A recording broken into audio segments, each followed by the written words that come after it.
Hello, Troopers Alumni. It's Aiden Ritchie.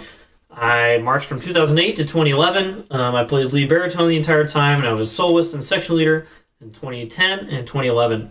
Let's talk about long tones a little bit. These are nice, easy exercises, at least on paper.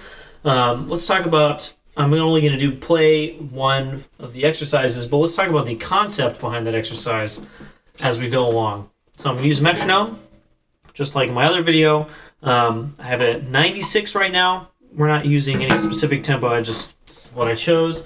And of course, if you don't have a metronome, there are plenty of smartphone apps that will do the same thing as this little handy doodad. So this is the exercise starting on F called the descending intervals, also known as Remington exercises. In the book, they're called descending intervals. And I think we'll take it all the way down to 1 and 3. So if you have a G bugle with 2 valves, you're going to stop at 1 and 2. Don't worry about that for now. We're really just talking about the concept behind this. As with the flexibilities that I talked about in the other video, set, breathe, play. Every time, we always use these 3 things in this order. You set, you breathe, and then you play. And hopefully you don't play quite as sharp as an F as I just did. So real quick, I'm just going to play the first couple of these, and then we'll talk about how they're put together and why we play them, not just how to play them. 8 clicks, and I'll start playing.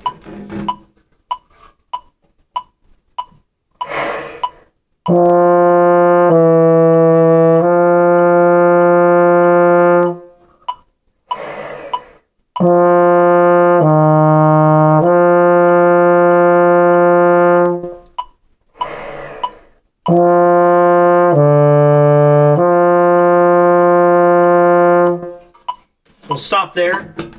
If you only have 2 valves, that's where you would stop. You're out of notes. If you have more, then we have more notes. We'll get to those later.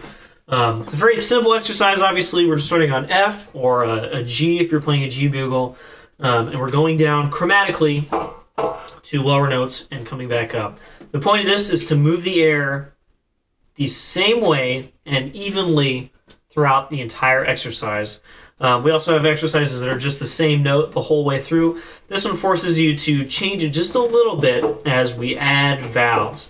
When we add valves, we're adding tubing, so the entire instrument gets longer. It doesn't just, you don't just press a button and you play a different note. The instrument gets longer, and so when we do that, and as we add more and more tubing, as we get lower and lower, we have to fill that out just a little bit more, and as we come back up, dial it back down to where we were before. So I'll keep playing the rest of the exercise down to 1 and 3, I think, is our lowest note. So 2 more series.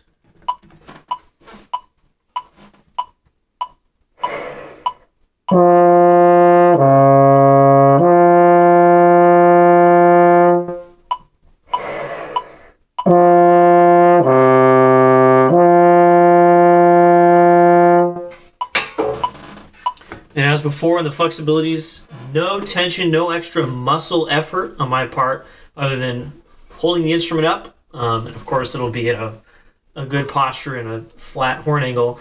Right now, I'm a little bit lower. And, holding my entire body up and getting a nice breath. The only real muscles that I'm using, there's no extra shoulder, there's no extra neck. My legs aren't tense. There's nothing extra in my core that's tense. Everything needs to be relaxed or the sound will not be the same. And you're going to have a lot harder time standing and holding up your instrument. So make sure there's no extra effort involved. Really just standing there.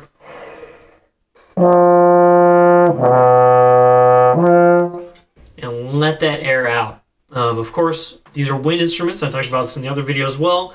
So make sure you're getting a good breath in and good exhale on every single one of these.